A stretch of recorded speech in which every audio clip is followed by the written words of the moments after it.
क्या ध्यान के माध्यम से भी कुछ सिद्धियां प्राप्त की जा सकती हैं व्यक्ति को?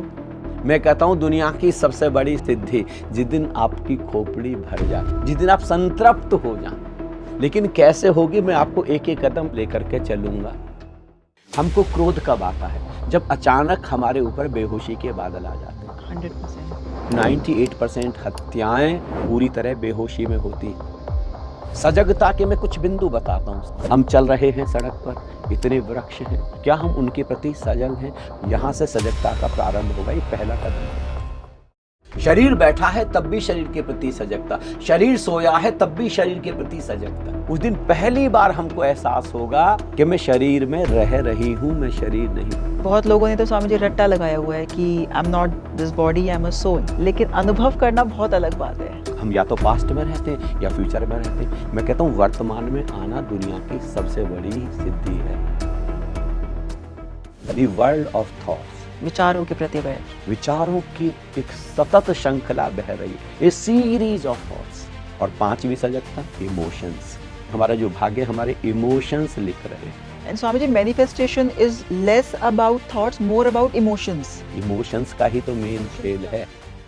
स्वामी जी कुछ डार्क सिद्धियां भी हैं, जैसे अगर हम काले जादू की बात करें, इसके बारे में आप क्या कहना चाहेंगे? किसी सोल को, और वो भी नेगेटिव सोल को जी। अपने वश में कर लेना, इससे ज्यादा गिरावट कुछ नहीं हो सकती। कुछ मंदिर भी स्वामी जी हमारे देश में ऐसे हैं जहाँ पे बलि दी जाती है। उनका ऐसा मानना है कि बलि देने से कुछ सिद्धियां प्राप्त हो जाती हैं। अगर आपको हमारा कंटेंट अच्छा लगता है और अगर हम आपकी लाइफ में थोड़ा सा भी वैल्यू ऐड कर पाए हैं, so please subscribe to our channel Anandam for Bharat, क्योंकि आपका केवल एक सब्सक्रिप्शन हमें और हमारी पूरी टीम को बहुत मोटिवेट करता है कि हम ऐसे ही आप लोगों के लिए सेल्फ हेल्प वीडियोस लेकर आते रहें। एंजॉय कीजिए आज का ये सुपर इंटरेस्टिंग पॉडकास्ट विद स्वामी आलोक जी। इनकी लाइफ पर हमने एक फुल पॉडकास्ट किया है जिसका लिंक आपको इस वीडियो के डिस्क्रिप्शन में मिल जाएगा, जरूर देखिएगा। आनंदम, प्रणाम स्वामी जी। प्रणाम स्मृति, कैसे हैं? मैं बहुत अच्छी हूँ स्वामी जी, आप कैसे हैं? मैं एकदम मस्त हूँ, बिल्कुल। वेलकम टू आनंदम फॉर यहाँ भारत। पे आकर के और मस्त हो जाता हूँ। अच्छा। वैसे तो आनंदम फॉर भारत, भारत सुनकर के अच्छा लगता है जी। लेकिन Anandam for world, Anandam for world, Anandam for universe. क्या बात है स्वामी क्योंकि जी। सच में भारत तो पूरी सृष्टि पर फैला हुआ है। बिल्कुल। वो जो प्रकाश की खोज है, वो जो आनंद की खोज है, सच्चिदानंद की खोज है, वही तो भारत है। स्वामी जी इस पॉडकास्ट के माध्यम से लाखों लाखों लोगों के जीवन में प्रकाश बचाने के लिए स्वामी जी आपका तहे दिल से धन्यवाद। थैंक यू सो है, मच। उस अस्तित्व ने, संतों ने, गुरुओं ने बस चुन रखा है इस शरीर को। जी। ये मेरा सौभाग्य है।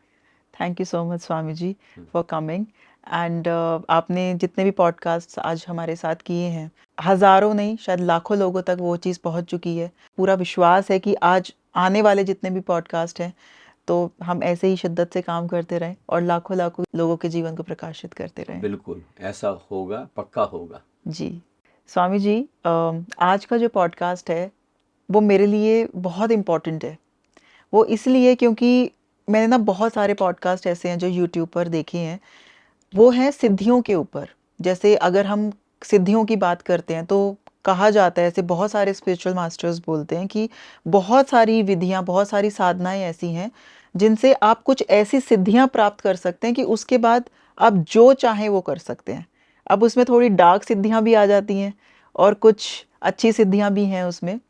लेकिन Swami ji, you being a spiritual master, क्योंकि आप हमेशा ध्यान की बात करते हैं, साधना की, समाधि की बात करते हैं, तो आज मेरा आपसे ये प्रश्न है, क्या ध्यान के माध्यम से भी कुछ सिद्धियां प्राप्त की जा सकती हैं व्यक्ति को? ध्यान के माध्यम से नहीं, ध्यान अपने आप में सबसे बड़ी सिद्धि है। जी। सिद्धियों के बारे में मैं आपको सबसे पहले ना एक घटना सुनाता हूँ हकीकत की। जी। स्वामी रामकृष्ण परमहंस का नाम हमने सुना है सभी ने, बिल्कुल। स्वामी विवेकानंद के गुरु हैं। जी। एक ऐसा बच्चा जो नरेंद्र के नाम का है और किसी सदगुरु का संस्पर्श हो जाए, सर पर वरद हस्त, मतलब सर पर अगर आशीष का हाथ रख दिया जाए तो एक नरेंद्र स्वामी विवेकानंद बन जाता है। जी। ऐसे हैं स्वामी रामकृष्ण परमहंस। जी। कहते हैं कि एक व्यक्ति उनके पास में आया जिसने कोई सिद्धि प्राप्त कर रखी थी। तो वो पूरे उनके शिष्यों के साथ में तो उनको चुनौती देते हुए एक झील पर लेकर के गया, और बड़े सरल सहज रहे हैं स्वामी रामकृष्ण परमहंस, बिल्कुल बच्चों जैसे समाधिस्थ हैं, परम ज्ञान को उपलब्ध हैं। हकीकत में जो परम अवस्था है, मेरे लिए सिद्धि क्या है, जब आपके जीवन को समाधान मिल जाए, परम समाधान। जीवन को, जो हकीकत में जीवन की पहेली को हम बुझा लें, जिसको, जो मेरे लाइव मास्टर हैं मुझको बोला करते थे, अब एक पहेली बूझो तो जानू तू बड़ा सयाना है। क्या वस्तु गुरु देता जिसको संतों ने अमोलक माना है। क्या राम रतन धन मीरा का, क्या गुरु नानक संत कबीरा का। वो क्या है, वो परम खजाना। झील के किनारे सब लोग खड़े हुए, स्वामी रामकृष्ण परमहंस भी हैं, और वो व्यक्ति पानी पर पैदल चलते हुए इस किनारे से उस किनारे पहुंच गया। सब लोगों ने बड़ी तालियां बजाई। ऐसी चीज़ों से हम लोग बहुत चमत्कृत होते हैं। मुस्कुराए स्वामी रामकृष्ण परमहंस। उन्होंने कहा, जब उसको लगा बड़ा अहंकार में फूला ना समाता था वो, तो उसको कहा उन्होंने कि इसको सीखने में तुझको कितना साल लगे। उन्होंने कहा, इसको सीखने में मुझे, क्या कहते हैं, 25 साल लगे। इस सिद्धि को करने में मुझे नदी पार कर लेता हूँ, पैदल चल लेता हूँ, झील पार कर लेता हूँ।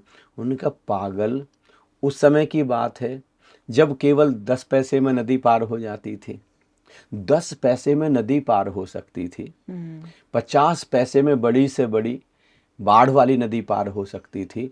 उसके लिए 25 साल तूने बर्बाद कर दी। इस 25 साल में जीवन के किसी भी रहस्य को जान सकता था, परम ज्ञान को उपलब्ध हो सकता था, परम सत्य को उपलब्ध हो सकता था, मोक्ष को, निर्वाण को जान सकता था, जीवन का समाधान मिल सकता था। हकीकत में क्या है, हम शक्ति को इकट्ठा करने में लगे हुए हैं। शक्ति संसार से ही संबंधित है, उसका कोई भी धर्म से लेना देना नहीं है। धर्म है पूरी तरीके से अंतस में उतर जाना। जी।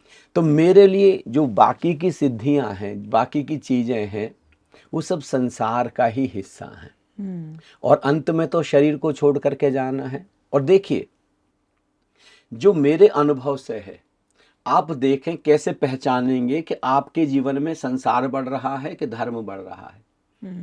अगर आपका अहंकार बढ़ता जाता है तो मतलब संसार मजबूत हो रहा है। अगर आपकी शिकायत बढ़ रही है तो संसार मजबूत हो रहा है।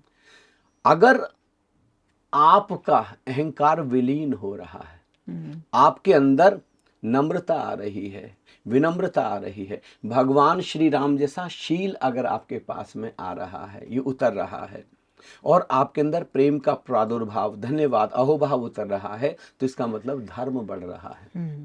ये कसौटी है, इस कसौटी पर कसना है। तो मेरे लिए जो सुंदरतम साधना है, जो सिद्धि है, वो जानते हो क्या है? ये जो बेहोशी हमारे ऊपर छाई हुई है। आज संसार में देखिए कितनी लड़ाई है, कितने झगड़े हैं।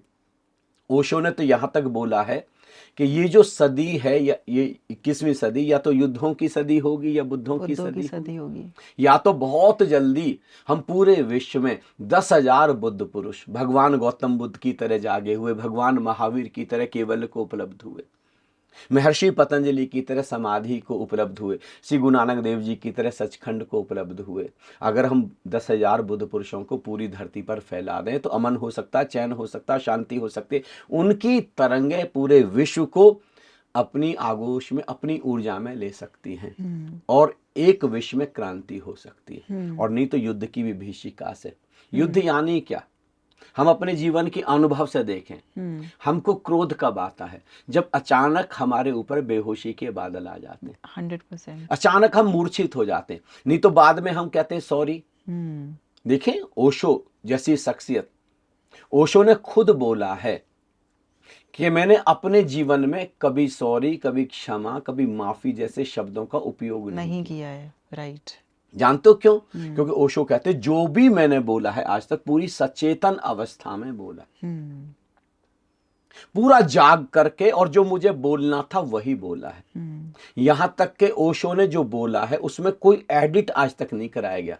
ओशो का सख्त आदेश था, जो मैंने बोल दिया बुक शेप में, टेक्स्ट शेप में एज इट इज छपेगा, उसमें किंतु परंतु नहीं, कोई कॉमा फुल स्टॉप भी नहीं हट लगाया जाएगा। जो जैसा है ठीक उसको, मतलब कितनी सचेतन अवस्था में, कितनी चैतन्य अवस्था में बोल रहे हैं। सारा का सारा देखिए, आप जितने लोग भी जेल में हैं हत्याओं के केस में, हत्या जब कोई व्यक्ति कर रहा है, आप पाएंगे 98% हत्याएं पूरी तरह बेहोशी में होती। बाद में हमको लगता है कि हमने क्या कर दिया, बाद में बड़ा प्रायश्चित होता है। जहां जहां हमको पछतावा हो रहा है, इसका मतलब हम बेहोशी में थे, इसका अर्थ है हम मूर्छा में थे। सारी अब जितनी भी जो भी हो रहा है बहन बेटियों के साथ में, चाहे बंगाल में हुआ, चाहे दिल्ली में हुआ, कहीं पर भी हो रहा, ये बेहोशी का लक्षण, मूर्छा का लक्षण नहीं है तो क्या है? ये कामुकता, ये सेक्सुअलिटी मूर्छा नहीं है तो क्या है? ये लोभ में फंस जाना, ये मोह में फंस जाना।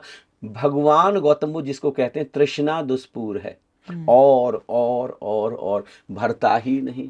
मनुष्य की खोपड़ी देखते हैं आप, जैसे मैंने सुना है कि एक बार राजा के दरबार में बाहर उसके क्या कहते हैं द्वार पर एक फकीर आया जो भिक्षा मांगता था। राजा उस समय सुबह सुबह घूमने के लिए जा रहा था, और कहते हैं वो फकीर खड़ा है एक छोटा सा भिक्षा पात्र लिए हुए, द्वारपाल को कहता है कि मुझे भिक्षा लेनी है, लेकिन शर्त एक है मेरी, मैं केवल वही भिक्षा लेता हूं जो मेरे पात्र को पूरा भर दे। तो राजा उस समय जा रहा था, राजा बड़ा हैरान हुआ, वो गया, इतना सा भिक्षा पात्र है। उसने बड़ी हंसी की, ठिठोली की ढंग से राजा ने देखा, सम्राट ने देखा, और बड़े अहंकार से बोला कि मैं घूमने जा रहा हूं, ये जो भिक्षा पात्र है हीरे जवाहरात से भर दिया जाए। छोटा सा ही तो था। कहते हैं वो जब हीरे जवाहरात लाने शुरू हुए, राजा घूम करके 1.5-2 घंटे बाद आया तो बड़ा जमघट लगा हुआ था, बड़े लोग जमा थे, हजारों लोग जमा थे। राजा भी बड़ा दंग रह गया, महल के बाहर हजारों लोग। वो किसी तरीके से चीरता हुआ गया तो देखा कि वहां तो उसका भिक्षा पात्र भर ही नहीं रहा, हीरे लाए जा रहे हैं, बोरियों पर बोरी लाए जा रहे हैं। तो बताया, सेनापति ने बताया, वजीर ने बताया कि महाराज सारे हीरे मणि माणिक सब खत्म हो गए, इसका भिक्षा पात्र भर नहीं रहा। राजा को तो और अहंकार आ गया, उन्होंने कहा जितना भी सोना है सोने के सारे खजाने खोल दिए, सारे भंडार, अब सोना लाया जाने, बोरे पर बोरे लाए जाने लगे, उसमें उठा करके डाले जाते, पता नहीं कहाँ गायब हो जाते, उठा करके डाले जाते, कहाँ गायब हो जाते। कई घंटे बीत गए, सोना सारा डाल दिया गया, भिक्षा पात्र है कि भरता नहीं है। कहते हैं कि फिर राजा का अहंकार और ज्यादा, उन्होंने कहा चांदी लाई जाए, चांदी भी डाली जाए। सुबह से, अब सुबह आया था जब भोर हो रही थी, सूरज उग रहा था, अब शाम हो गई, अब सूरज डूब रहा है, भिक्षा पात्र नहीं भरा। तो राजा को लगा कि कोई साधारण बात नहीं, राजा चरणों में गिर पड़ा कि महाराज, हे बाबा बताएं, ऐसी ये भिक्षा पात्र किस चीज का बना है जो भरता ही नहीं है। फकीर ने कहा राजन देख ले, कपड़ा हटा करके देख ले। कपड़ा हटा करके देखा तो मनुष्य की खोपड़ी थी। अच्छा। उन्होंने कहा देखो मनुष्य की खोपड़ी है, अपनी खोपड़ी को देखो, भरी क्या, कितनी सेना बना ली, कितना साम्राज्य बढ़ा लिया, कितना धन इकट्ठा कर लिया, भरा क्या, ये मनुष्य की खोपड़ी है। मैं कहता हूं दुनिया की सबसे बड़ी सिद्धि, जिस दिन आपकी खोपड़ी भर जाए, जिस दिन आप संतृप्त हो जाए, जिस दिन आप पूरी तरीके से सेटिस्फाइड हो जाए, कंटेंटमेंट आपके अंदर उतर जाए, परितोष उतर जाए, जिस दिन आपको लगे कि बस मेरा होना पर्याप्त है, इतना आनंद आपके होने भर में, इतना आनंद, इतना आनंद, इतना आनंद कि आप खुद सच्चिदानंद हो जाए, वो दुनिया की सबसे बड़ी सिद्धि है। लेकिन कैसे होगी, मैं आपको एक एक कदम लेकर के चलूंगा। मैं वो जो पहला बताया मैंने, ये जो पर्दा हट जाए, बेहोशी। चीन में एक बहुत बड़ा सौंदर्य का कवि हुआ जिसका नाम है चांग चिन। हाँ, 25-30 साल से सौंदर्य के ऊपर एक से एक बेहतरीन कविताएं लिखता था, जिसे हमारे देश में आज की तारीख में डॉक्टर कुमार विश्वास, लोग दीवाने हैं, मैं भी दीवाना हूं उनकी कविता का। वो जो कविता करते हैं, कोई दीवाना कहता है, कोई पागल समझता है। क्या बात है, एक से एक अनूठे कवि, क्या गोपाल दास जी, नीरज, कितने अनूठे अनूठे, श्री मैथिली शरण जी गुप्त, सुमित्रा नंदन पंत हैं, सूर्यकांत त्रिपाठी निराला जी, ऐसे सौंदर्य का अनूठा कवि था चांग चिन। कहते हैं उसकी कविताओं के लाखों करोड़ों लोग दीवाने थे। एक उसका फार्म हाउस था, चारों तरफ झील थी, बहुत ही सुंदर, पहाड़ियों के बीच में उसने बना रखा था, बहुत ही खूबसूरत। कहते हैं वहां पर लिखने के लिए गया, कविता लिख रहा था। रात देर रात हो गई, 12-1 बज गए। फिर उसने कविता पूरी हो गई, अब उसने दिया बुझा दिया, सारी की सारी लाइट ऑफ कर दी। अब बिल्कुल उसने सोचा कि चलो सोने से पहले एक बार ये पर्दा हटा करके देखता हूं। तो उसने 1 बजे पर्दा ऐसे हटाया तो उसकी आंखें फटी की फटी रह गई। उस दिन पूर्णिमा की चांदनी रात थी। रात थी। दूध या चांदनी देवदार के वृक्षों पर बरसती हुई, वहां पहाड़ियों पर दूध या चांदनी बरस रही थी, श्वेत प्रकाश। और वहां जो हंस तैर रहे थे झील में, वो पूरा का पूरा सौंदर्य सब सफेद रोशनी से नहाया हुआ था। कुछ पलों के लिए बिल्कुल अवाक, एकदम ठिठका रह गया, एकदम विचार विदा हो गए, मन विदा हो गए, सारे विषय विदा हो गए। थोड़ी देर के लिए एक शून्यता में, परम शून्यता में प्रवेश हो गया। और उसको भीतर जो असली सौंदर्य है, जिसको भारतवर्ष में कहा जाता सत्यम शिवम सुंदरम, उसकी एक झलक उतरी। जब वो वापस लौटा निर्विचार से, शून्यता से, चैतन्यता से, तो एकदम उसके अंदर से निकला, हाउ मिस्टेकन आई वॉज, कहाँ गलती हो रही थी। सौंदर्य के ऊपर 25-30 साल से कविताएं लिख रहा हूं, आज पहली बार मैंने वास्तविक सौंदर्य को जाना। Raise the curtain and see the beauty of the world. बस पर्दा हटाओ, आंखों पर पर्दा है वासना का, कामना का, लोभ का, मोह का, ईर्ष्या का, द्वेष का, अहंकार का, बेहोशी का। इस सारी बेहोशी के लक्षण है, मूर्छा का। ये पर्दा है। ये पर्दा अगर हट जाए, ये कितनी बड़ी सिद्धि है।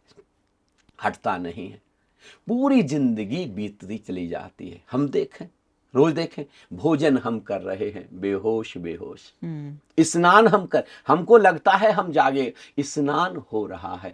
कार भी हम ड्राइव कर रहे हैं, लेकिन मैकेनिकल, सब यंत्रवत चल रहा है। तो मेरे देखे सबसे पहली सिद्धि है सजगता, द अवेयरनेस, होश। ईमानदारी से हम देखें, बेईमानी से नहीं, ऑनेस्टी के साथ, ऑथेंटिसिटी के साथ देखें, क्या हम सजग हैं। ओशो के प्रति जो मेरी दीवानगी है, भगवान श्री कृष्ण के प्रति जो मेरी दीवानगी है, वो ऐसे ही नहीं है। देखें उनकी चैतन्य, युद्ध के मैदान में भी भगवान श्री कृष्ण की चैतन्यता देखें। भगवान श्री कृष्ण की तो हमारे पास में वीडियो मौजूद नहीं है। काश हमारे पास वीडियो मौजूद होते तो उनके हाथ के उठने को, चलने को, बात करने को, आंखों के इशारे को हम देख पाते कि जैसे खुद वो परम चैतन्यता भगवान श्री कृष्ण के माध्यम से धरती पर उतरी। लेकिन ओशो के वीडियो मौजूद हैं। आप देखें उनके हाथ का उठना, आंखें ठहरती हैं तो ठहर ही जाती हैं, अपलक, आई बॉल्स मूव होने बंद हो जाते हैं। कितना चैतन्य, कितने सजग हैं वो। ये सजगता दुनिया की सबसे बड़ी सिद्धि मुझको लगती है, सुबह जगने से लेकर के रात सोने तक। और जब ये सजगता बढ़ती है आपकी, जब आप रोज और सजग और सजग और सजग और ज्यादा सजग होते चले जाते हैं, तो रात सोने में भी ये सजगता उतर जाती है। एक छोटी सी कहानी सुनाता हूं मैं सजगता के ऊपर। हम कैसे सजग हो सकते हैं, कैसे हम और ज्यादा जाग सकते हैं। हसीद परंपरा के जो अनूठे फकीर हैं बालसेन, जिस नगर में रहते, सारा का सारा नगर तो शाम को आता वापस लौट करके अपने काम से, धंधे से, व्यापार से, खेती से। लेकिन वो शाम को नगर को पार करते हुए वो कहीं पर जाते। एक बहुत धनवान व्यक्ति का, अमीर व्यक्ति का एक पहरेदार था, चौकीदार था। उसको बड़ी हैरानी होती कि फकीर जाता कहाँ है। तो एक दिन उनका पीछा किया, तो पीछा करते करते जो नगर था, नगर के बिल्कुल बाहर एक नदी थी बहुत ही सुंदर सी, वो वहां पर गए और जाकर के बालू रेत में नदी के किनारे बैठ गए, आंख बंद करके। बैठे रहे, ये इंतजार करता रहा, आंख खोलेंगे, आंख खोलेंगे, आंख ही नहीं खोली।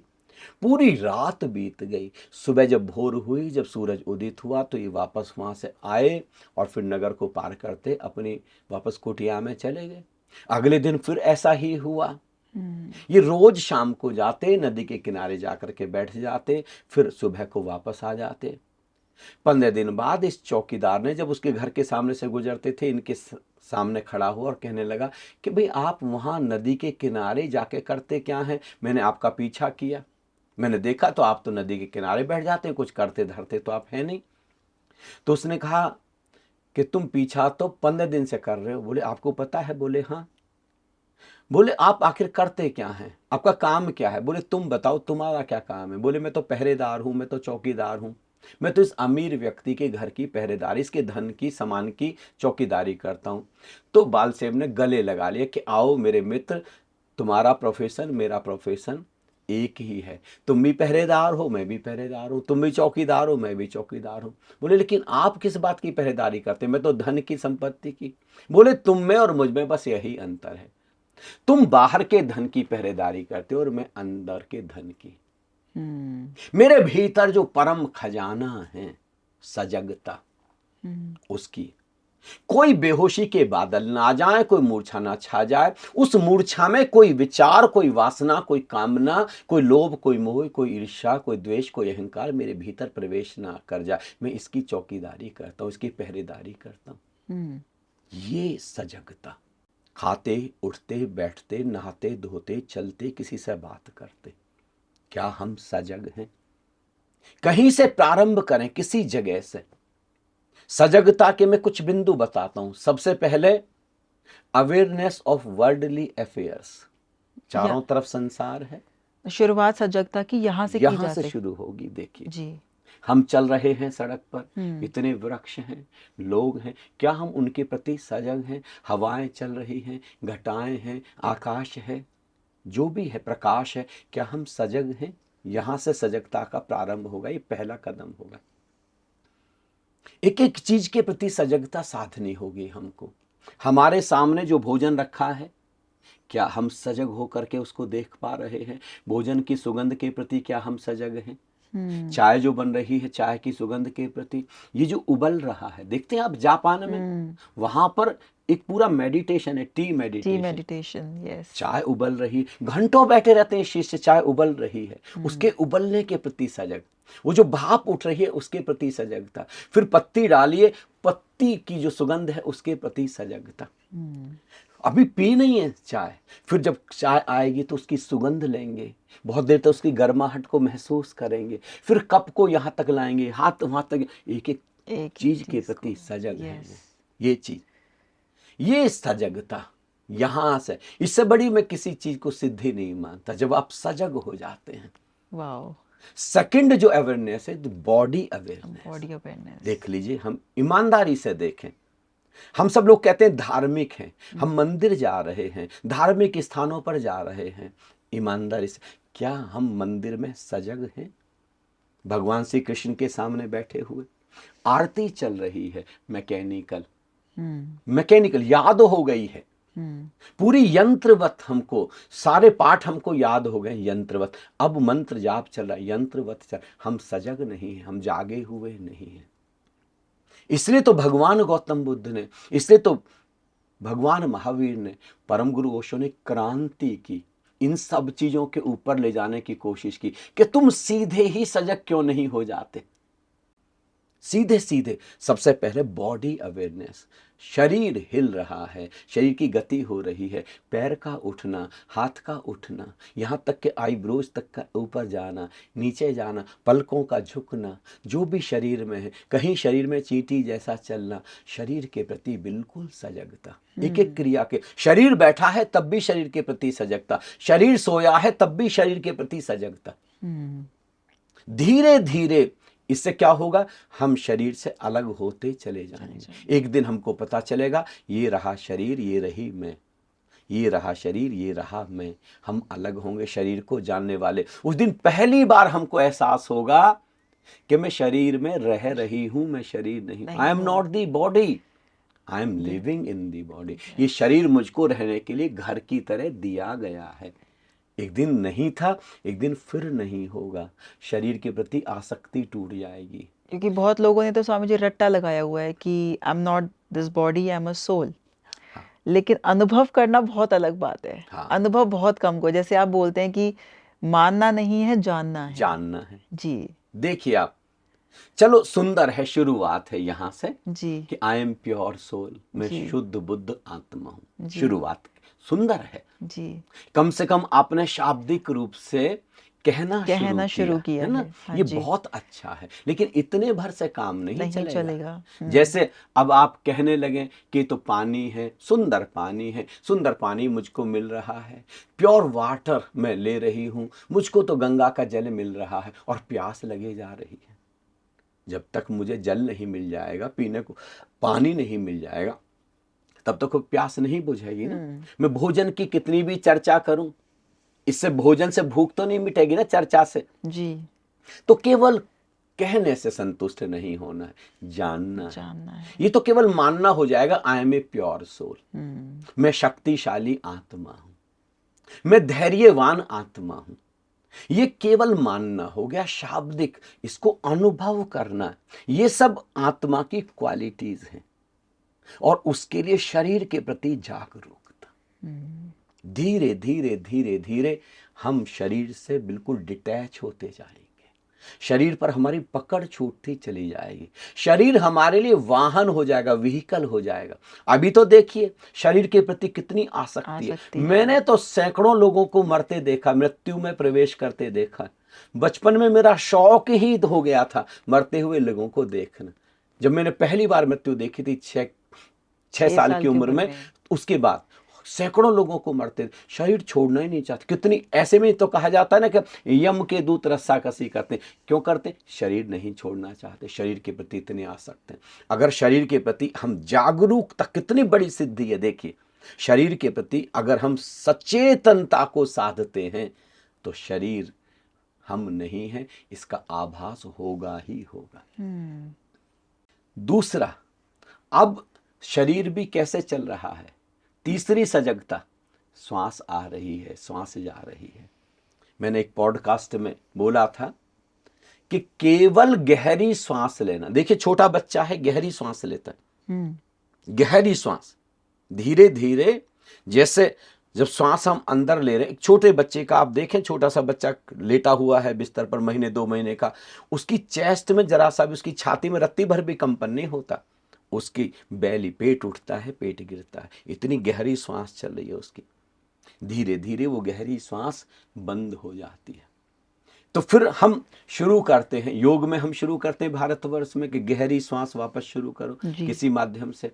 तो अभी क्या गलतफहमी हो गई है, गहरी श्वास लेने को हम प्राणायाम समझ बैठे हैं। नहीं, वो प्राणायाम नहीं है, वो अपान वायु को अंदर लेना है। अपान वायु जो निष्कासन के काम आती है, जैसे शौच है, जैसे हमारा यूरिनल पास होता है, जो टॉक्सिन्स हैं वो टॉक्सिन्स निकल, जितनी गहरी श्वास लेंगे उतना जो टॉक्सिन्स है रिलीज होंगे, वो विसर्जित होंगे, आपको फायदा मिलेगा उसमें। लेकिन वो प्राणायाम नहीं है। प्राणायाम क्या है? सचेतन अवस्था में गहरी श्वास लेना। जो श्वास अंदर गई, भगवान गौतम बुद्ध बोल रहे हैं ना, उसी के यहां से नाक को छूते हुए श्वास अंदर गई, यही इसके स्पर्श के प्रति, इसके तापमान, टेम्परेचर के प्रति पूरी तरह सजग। क्या हम सजग हैं? अब देख लीजिए 99.9% लोग तो सजग नहीं होंगे कम से कम श्वास तक के प्रति। गौतम बुद्ध ने तो कहा श्वास कोई अब अलग से आप गुरुवे फेरेंगे, मन के फेरेंगे, उसकी बजाय परमात्मा ही, गोविंद ही, अस्तित्व ही ये मन के चला रहा है। श्वास आ रही है, श्वास जा रही है, अलग से माला क्यों? श्वासों की माला। सूफी फकीर कहते हैं सांसों की माला पे सिमरू में पी का नाम। देखें एक एक श्वास के प्रति सजग। श्वास अंदर जा रही है, धीरे धीरे श्वास अंदर। श्वास नाक से शुरू करें, थोड़े दिन तक केवल नाक, यहाँ नौस्थल के पास, नोज की टिप के पास साधें होश को, सजगता को। धीरे धीरे अब पेट तक ले जाएं, धीरे धीरे कंठ को छूते हुए, नाक, पूरे नासिका के द्वार को छूते हुए अब नाभि पर जाती, वहां पर ठहरती सेकंड भर, उसके प्रति सजग। उस गैप अंतराल, जीवन ही बदल जाता है। उस अंतराल में ना मन है ना विचार है, वहां पर निराकार की अनुभूति होती है। फिर श्वास बाहर लौटती है धीरे। अगर आप केवल सचेतन अवस्था में श्वास को साधते चले जाएं तो आप पाएंगे अचानक रीढ़ की हड्डी से एक ऊर्जा उठने लगी, स्पाइन से, और धीरे धीरे ऊर्जा सहस्त्रार पर पहुंचती है। सहस्त्र दल कमल खिलता, कुंडली जागरण हो जाता। केवल श्वास को देखते चमत्कार हो जाता जीवन। अब पूरी तरह वर्तमान में आ जाते, और वर्तमान में आ जाना ही ध्यान। देखिए, हम या तो पास्ट में रहते हैं या फ्यूचर में रहते हैं। मैं कहता हूँ वर्तमान में आना दुनिया की सबसे बड़ी सिद्धि है। अगर आप हो जाए, देखिए किस बात का तनाव, सारी चिंता भविष्य की है। पता नहीं कल को क्या होगा, एग्जाम में मैं पास हो जाऊंगी कि नहीं हो जाऊंगी, पता नहीं मेरे व्यापार में प्रॉफिट होगा कि नहीं होगा, या पास्ट के रिग्रेट्स हैं। हाँ, या फिर पास्ट के रिग्रेट्स हैं। ये सारा इसी में तो खोए हुए हम सारे के सारे लोग। हम कभी प्रेजेंट मोमेंट में नहीं आते। जैसे ही प्रेजेंट मोमेंट में कोई आता है, ध्यान इसी का तो नाम है। और श्वास कितनी बड़ी प्रक्रिया है। तो पहले तो वर्ल्डली अफेयर्स के प्रति, फिर बॉडी अवेयरनेस, ब्रेथ अवेयरनेस। जब यहां तक सजगता सज गई, इसकी अब भीतर शरीर के अंदर अब अंतर जगत शुरू होगा। और वहां पर पहला जगत क्या है? The world of thoughts. विचारों के प्रति अवेयर, विचारों की एक सतत श्रृंखला बह रही है। A series of continual series of thoughts, विचार। अभी हम उसके प्रति बेहोश हैं, मूर्छित हैं। और कभी भी कोई भी विचार आते हैं, ईमानदारी से पूरा विश्व देखे, क्या श्वास के प्रति हमारा कोई भी होश है? अपनी मर्जी, कितने निगेटिव थॉट्स, कितने निगेटिव थॉट्स के प्रति कितनी पकड़ है हमारी। और कोई भी थॉट अकेला नहीं है। हर एक विचार अपने पीछे सैकड़ों हजारों विचारों को लेकर के आता है। Correct, very true. एक विचार जी। तो हम चाहें तो उसको पॉजिटिव शुरू कर सकते हैं, हम चाहें तो निगेटिव तो हो ही रहा है। जैसे खेत में जाइए आप, मैंने सुना है कि एक सज्जन बीज बोने के लिए गए अपने खेत में, उन्होंने बीज डाल दिया। उन्होंने कहा भी लेकिन यहाँ पे तो बहुत घास खरपतवार भी खड़ा हो गया, कैसे पता चलेगा कि कौन सी सही खेती है और कौन सी खरपतवार है? बोले सब उखाड़ दो, फिर जो अपने आप उग जाएगा वो खरपतवार है। जो अच्छा है उसको उगाना पड़ता है, जो अच्छा है उसको पालना पोसना पड़ता है, पोषित करना पड़ता है, खाद पानी देनी पड़ती है। ये खरपतवार, ये घास अपने आप ही खड़े हो जाते हैं। बुरी आदतें, निगेटिव थॉट्स अपने आप आते हैं। सचेतन अवस्था से पॉजिटिव को लाना होगा, कुछ अच्छे अच्छे वर्ड्स बोल करके। ये विचारों के प्रति सजगता धीरे धीरे हम पाएंगे। जब हम देखते जाएंगे, विचारों को देखते जाएंगे अलग खड़े होकर के, आप पाएंगे अरे ये लो, विचार तो नदी की तरह बह। जैसे आकाश है, आकाश पर बादल आते हैं, आकाश को बादल छू नहीं पाते, अछूता रह जाता है आकाश। ऐसे आप पाएंगे विचारों से आप अछूते हैं, जानने वाले। जैसे आकाश जानने वाला है बादलों को, आकाश बादल नहीं है। ये बात अलग है कि आकाश को बादल आच्छादित कर ले, सूरज को आच्छादित कर ले, चांद को आच्छादित कर ले, सितारों को आच्छादित कर ले। ये विचारों के प्रति सजगता चौथी। और पांचवी सजगता इमोशंस बड़े गहरे तल पर हैं। इमोशंस बड़े महत्वपूर्ण हैं। हकीकत में तो हमारा जो डेस्टिनी है, हमारा जो भाग्य, हमारे इमोशंस लिख रहे। Very true. कितनी बड़ी बात है ये सजगता, इमोशंस। इससे पहले कि थॉट आएगा निगेटिव या पॉजिटिव, इससे पहले कि वाणी आएगी, फिर कर्म होगा, उससे पहले कहीं इमोशनल प्लेन पर कोई चीज बीज की तरह आ चुकी। It is the basic seed, emotion. क्रोध बाहर प्रकट होगा, उससे पहले इमोशन के तल पर इरिटेशन आ चुका होगा। इससे पहले कि प्रेम का इजहार होगा, कि प्रेम का इजहार करने में तो बहुत समय लग जाता, प्रेम आ चुका होगा, उसका बीज अंकुरित हो चुका होगा इमोशनल प्लेन पर, भाव के तल पर। इससे पहले कि कोई वासना आएगी, पहले भाव के तल पर वहां पर आए। बाहर प्रकट बहुत बाद में होगी। कोई लोभ है, मोह है, अहंकार, पहले इमोशनल प्लेन पर आ चुका है पहले ही। बहुत कठिन है, लेकिन अगर हमने जो मैं क्रम बता रहा हूँ, पहले संसार की चीज़ों के प्रति सजगता, शरीर के प्रति, फिर धीरे धीरे श्वास के प्रति, फिर अपने विचारों के प्रति, फिर हम इमोशंस के प्रति सजग हो जाए। पर स्वामी जी वो बहुत सूक्ष्म रूप में होता होगा, सूक्ष्म और पता भी नहीं चलता होगा, बहुत ही सूक्ष्म। और लेकिन किस लेवल की अवेयरनेस चाहिए होती होगी इमोशनल प्लेन पे जानने के लिए। लेकिन अगर वहां के प्रति सजग हो जाए, या तो आप जानबूझ करके कोई इमोशन ला सकते ला और सकते उसमें हैं। कितनी ताकत हो। आज चारों तरफ मैनिफेस्टेशन मैनिफेस्टेशन, कितने लेक्चर चल रहे हैं इसके ऊपर, पूरा यूट्यूब। लाखों रुपए की फीस भी हो रही है इसके यस ऊपर। Yes yes. देखिए मैनिफेस्टेशन, और क्या बता रहे हैं कि थॉट के प्रोसेस के द्वारा, विजुलाइजेशन के प्रोसेस के द्वारा, ये सब कह रहे हैं ना। देखिए ना चाहते हुए भी हजारों हजारों थॉट्स आ रहे हैं, 60-70 हजार, लाख लाख थॉट्स हमारे भीतर आते हैं। आप कल्पना करें कि एक बार आप निर्विचार में छलांग लगा जाए, अब आप जो थॉट चाहते हैं वो इमोशन आपने जानबूझ करके डाला है। And Swami ji, manifestation is less about thoughts, more about emotions. Emotions का ही तो मेन इमोशंस खेल का है। खेल है। जो द राइट। सीक्रेट मूवी है जी उसमें थॉट्स को बहुत इंपॉर्टेंस दी गई है, जी। क्योंकि थॉट्स को व्यक्ति जल्दी से जान जाता जान है। जाता है। असली चीज इमोशंस है, इमोशंस हैं। गहरे जड़ है इमोशन, या जड़। और इमोशंस बहुत चेंज किए जा सकते हैं, ये बीज बदला जा सकता है। अभी मान लिया मैं दुखी हूं, तो किसने कहा कि मैं दुखी रहूं, मैं बैड फील कर रहा हूं, मैं अभी अकारण हंसूं, नकली हंसूं मैं, देखो अभी तुरंत बदलेगा। हाँ। गुड से बैड से गुड पर आएगा, Yes. गुड से बेटर पर आएगा, और बेटर से मैं नाचने लगूं तो बेस्ट पर भी चला जाएगा। ट्रू। नाचना हंसना शुरू करूं, नकली शुरू करूं, नकली नाचना शुरू करूं, धीरे धीरे मैं प्रेम के रंग में रंगना शुरू करूं, सम्मान, चलो प्रेम नहीं कर सकता, सम्मान तो देना शुरू करूं, धन्यवाद तो देना शुरू करूं। अभी मैं कह रहा हूं ऐसा ही शुरू करूं, लेकिन धीरे धीरे धीरे धीरे इमोशंस बदलने शुरू हो जाएंगे। ट्रू। बहुत गहरे तल पर। जिस आप बताइए, एक व्यक्ति है जो शिकायत में जी रहा है और एक व्यक्ति हर हाल में धन्यवाद में जीता है, इसको कितना बड़ा सिद्ध कहेंगे आप? जो व्यक्ति हर हाल में धन्यवाद में जी रहा, मैं इसको सबसे बड़ी सिद्धि कहता हूं। कुछ भी बुरे से बुरा भी हो जाए तब भी आप धन्यवाद करते हैं नाच करके, आपकी क्या सिद्धि होगी। ये छोटी मोटी सिद्धियां इसके सामने क्या मायने रखते। जी। ओशो के पिता हैं स्वामी देवतीर्थ भारती, नौकरी करते थे, छोटा सा कपड़े का व्यापार उनके घर पर होता था। बड़ी मुश्किल से पूरे जीवन भर की जमा पूंजी करके, सारी पूंजी जमा करके उन्होंने एक मकान बनाया, एक कॉन्ट्रैक्टर को मकान बनाने के लिए दिया। मकान में वो अब शिफ्ट करने जा रहे थे, एक हफ्ता बचा था, गृह प्रवेश होना था, सब पूरा तैयार हो गया था। रात को भीषण तूफान आया, आंधी आई और मकान गिर गया। ओशो उस समय 12 साल के हैं। उन्होंने टेलीग्राम किया अपने पिता को कि आ जाओ।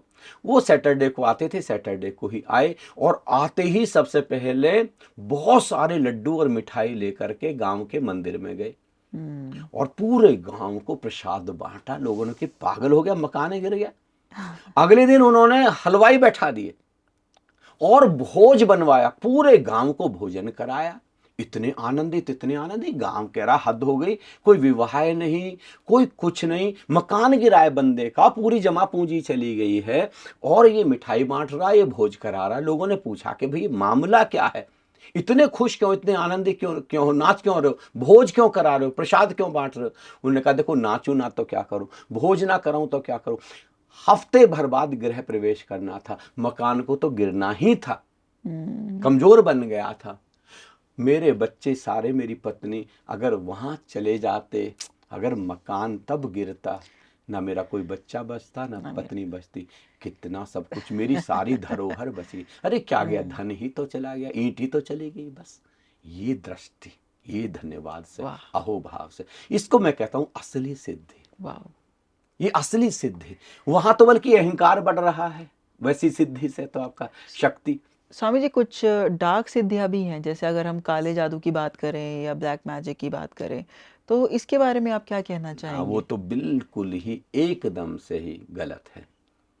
किसी सोल को, और वो भी नेगेटिव सोल को, अपने वश में कर लेना, कुछ मंत्रों के द्वारा, कुछ दूसरी विधियों के द्वारा, और फिर उसके लिए, उस संसार के लिए गलत इस्तेमाल करना, इससे ज्यादा गिरावट कुछ नहीं हो सकती है। और कितना नुकसान करने वाले की भी और करवाने वाले की भी। बिल्कुल भी।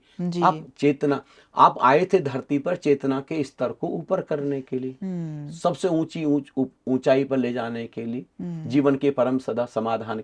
आप तो अपनी चेतना के स्तर को नीचे गिरा रहे हैं, और दूसरों के ऊपर भी आप कितना जाल खड़ा कर रहे हैं, आपने कार्मिक बॉन्डेज बनाया, कर्म बंधन, जिनसे आपका कोई लेना देना भी नहीं था।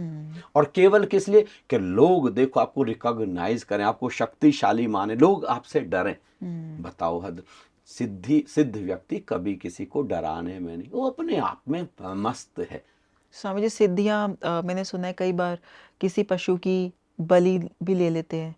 मतलब कुछ लोग हैं कि उनका ऐसा मानना है कि बलि देने से कुछ सिद्धियां प्राप्त हो जाती हैं। तो इस बारे में आप क्या कहना चाहेंगे? देखो बताओ, किसी की आपने हत्या कर दी या किसी से आपने हत्या करा दी, ये धर्म से इसका कोई लेना देना है? धर्म प्रेम की पराकाष्ठा है। और जिसको कोई व्यक्ति अपने बेटे को बहुत प्रेम करता है, कोई माँ अपने बेटे को अतिशय प्रेम करती है, तो क्या उसकी उंगली काटेगी, गला काट देगी क्या? प्रेम क्या है कि सामने वाले व्यक्ति को हमारी वजह से कितना आनंद, कितना आनंद, कितना आनंद पहुंच सकता, कितना सुख पहुंच सकता। अहिंसा तो उसकी छाया है, अहिंसा प्रेम की छाया, और प्रेम पराकाष्ठा है धर्म की।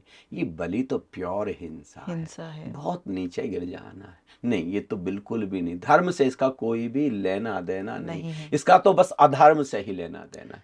राइट। ये बिल्कुल ही नहीं होनी चाहिए किसी भी हालत में, रत्ती भर भी इसको वैल्यू नहीं दी जानी चाहिए। जो लोग भी ऐसा कर रहे हैं, मैं निवेदन करता हूं, प्लीज इस सब से जल्दी से बाहर आए, पूरे भारतवर्ष को इस सब से बाहर निकालें, ऐसे लोगों के जाल से बचें। जितना कुछ मंदिर भी स्वामी जी हमारे देश में ऐसे हैं जहाँ पे बलि दी जाती है। मतलब I have personally visited those temples, और जब मैंने वहाँ जाके ये सिनेरियो देखा तो बहुत पेन हुआ देखकर। हाँ, होना ही चाहिए। एक जो भी जरा सा भी अगर संवेदनशील व्यक्ति है तो उसको पेन होगा ही होगा, उसको दर्द होगा। और वो पेन दुख वाला नहीं, करुणा वाला है वो जी। उसमें कंपैशन आता है जी। देखिए हम कैसे व्यक्ति हैं, हमको उस मुर्गे में, उस बकरे में, हमको उसमें चेतना नहीं दिख रही है। देखिए उसमें वहां पर गोविंद परमात्मा नहीं दिख रहा, वहां पर भी हमारी तरह ही एज इट इज चेतना है। वो भी जीवित रहना चाहती, वो भी अभी सरवाइव करना चाहती। हम किसी का जीवन कैसे छीन सकते? हमको ये हक किसने दिया? नहीं, ये हम, इसको हमारा राइट नहीं बनता है। हम अपने जीवन के उत्थान के लिए हैं, हम कोशिश करें कितना अपने जीवन का उत्थान कर सकते हैं। एक संवेदनशील व्यक्ति, देखिए आप घास पर भी आप जूतों से नहीं टहल सकते, क्योंकि जूतों से चलने में घास का कितना अहित हो जाएगा जी। कितना गड़बड़ हो जाएगा। नहीं, संवेदनशील व्यक्ति पूरी प्रकृति के प्रति बहुत संवेदना से भरता है। हाईएस्ट सिद्धि है, मैं इसके ऊपर अभी आपको लाने जा रहा हूं। तो इमोशंस के प्रति सजगता जी। और जब आप इमोशंस के प्रति सजग होते हैं तो पहली सजगता मैंने क्या बताया आपको, पहली सिद्धि सजगता जी, अवेयरनेस, ये सच में सिद्धि है। और अगर आप सजग होना शुरू हो जाएं, अवेयर होना शुरू हो जाएं, पल पल आप अलर्ट रहना शुरू हो जाएं, तो अपने आप ही आप एक दिन परम ज्ञान को उपलब्ध हो जाएंगे। अच्छा, एक दिन आप अपने आप ही परम सत्य को उपलब्ध हो जाएंगे।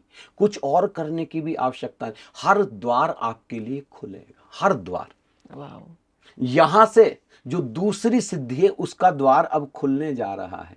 यहां तक आप हैं इमोशंस, अब इमोशंस के भी आगे जब आप जाएंगे तो आपको पता चलेगा निराकार है, निराकार।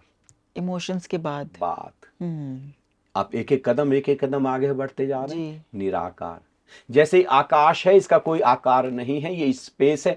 हमारे अंदर भी एक स्पेस है, एक आकाश है। संत उसको घटाकाश कहते हैं। घटाकाश, अंदर का आकाश कहते हैं, चिदाकाश कहते हैं। कुछ संत उसको घट कहते हैं, कुछ उसको अभ्यंतर कहते हैं। संत कबीर मान सरोवर कहते हैं। हंसा पाया मान सरोवर, ताल तलैया क्यों डोले, मन मस्त हुआ तो क्यों बोले। वो निराकार में प्रवेश कर जाना और पूरी तरीके से निराकार में स्थित हो जाना, निराकार में होकर के जीना शुरू करना, ये बहुत बड़ी सिद्धि है। आप देखें ज्यादातर लोग निराकार को जान ही नहीं पाते। जो कवि हैं वो कभी कभी अचानक कविता लिखते लिखते प्रेम में, विरह में कभी कभी वो निराकार की झलक पाते हैं। उनकी कविताओं में क्या सौंदर्य उतर जाता है। आप संत को देखें, संत 24 घंटे निराकार में जीता है। 24 घंटे, उसकी कविताओं में क्या बात होती होगी। इसलिए जो संसार में पोइट्री कर रहे हैं, जो हम गीत लिख रहे हैं, उनको हम कवि कहते हैं। लेकिन जब किसी के ऊपर धर्म उतरता है, परम सत्य उतरता है, उसके माध्यम से वो जो अस्तित्व के गीत गाए जाते हैं, ऐसे व्यक्ति को भारत में कवि नहीं कहा गया, ऋषि कहा गया, महर्षि कहा गया।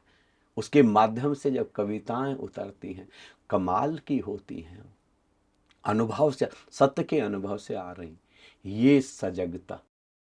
ध्यान से सिद्धियां अपने आप में एक इतना विस्तार पूर्वक टॉपिक है कि ये एक पॉडकास्ट में कवर करना हमारे लिए पॉसिबल नहीं है। सो वेट कीजिए नेक्स्ट वीक का, और हम कंटिन्यू करेंगे कि कैसे आप अपने जीवन में ध्यान से सिद्धियां हासिल कर सकते हैं। Stay tuned with us.